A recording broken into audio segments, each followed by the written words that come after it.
A couple of the pervasive messages in our society around autism is firstly, it's a tragedy, and secondly, it needs to be cured. And as parents get bombarded by this through the media, from professionals, from society at large. Could you comment on that? Well, first of all, I just want to say thank goodness so many self-advocates have a voice now. You know, when my kids were very little, aside from Temple Grandin, maybe and a few people who got published and occasionally gave a talk, we didn't hear much from self-advocates. And now, the fact that their voice is so strong is a complete game changer. So I think they're going to really help us to get rid of this concept that people have to be fixed or cured and can't possibly have a life of value and of quality until that happens. The wonderful thing about these self-advocates is that they don't even stop to worry about that. They are telling us that they are happy to have autism, that for them autism is like a culture. And we've all talked about deaf culture, and we understand that that's something. How many people have thought that there could be something like autism culture, and people with autism liking to get together, having meetings and retreats, forming organizations, having friendships and being self-advocates to the rest of the world, talking about what autism culture is like and how much they appreciate their gifts, their perceptions, which are different, can be more insightful, can be very creative, and that they're not looking for anyone to change or fix them. There's an ecology in the world. Autism is a part of that ecology. If we were to wipe it out and make sure no more kids with autism were ever born, then there would be talents and perspectives that might turn out to be vital to our survival as a human race that would be wiped out with it. And it's very, very important that we preserve all of these capabilities, all these different ways of being human, and all of these different ways of seeing the world, because they're all necessary. They're all with us for a reason. And I think more and more people are coming to that point of view.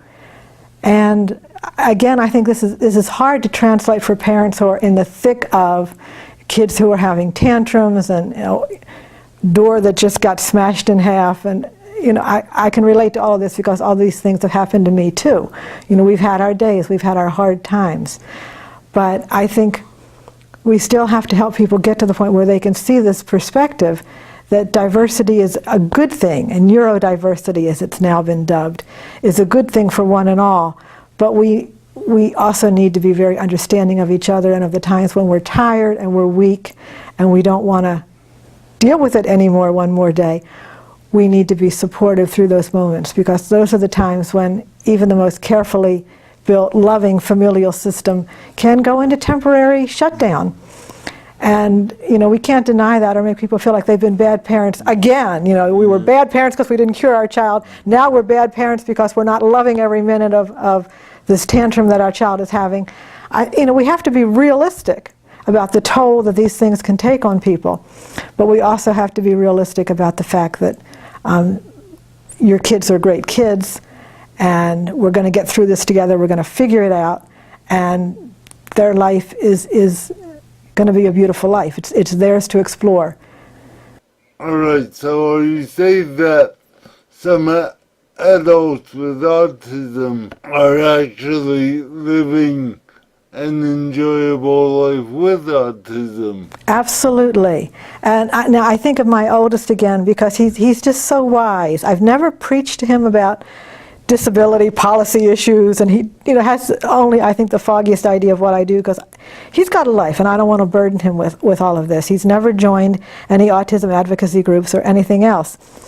But what he did do as an adult, because he realized that you have to do volunteer work. I mean, in my family, there's no two ways around it. You know, everyone does volunteer work.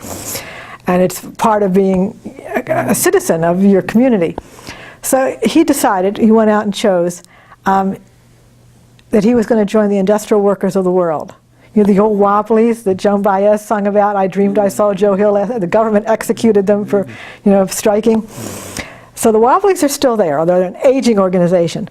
But he came home with his IWW card, And I said, well, that's an interesting choice, Dan. Why the industrial workers of the world? He said, because everyone has the right to a job and a living wage. So take that, sub-minimum wage people. but he figured that all out on his own. And he didn't do it. This was the cool part. He didn't do it through a disability format or context. He went right to the heart of it, and it's about everybody. So, and he's gone on buses, he's gone to Washington, he's picketed the White House with them and done all kinds of fun things. So that's been great.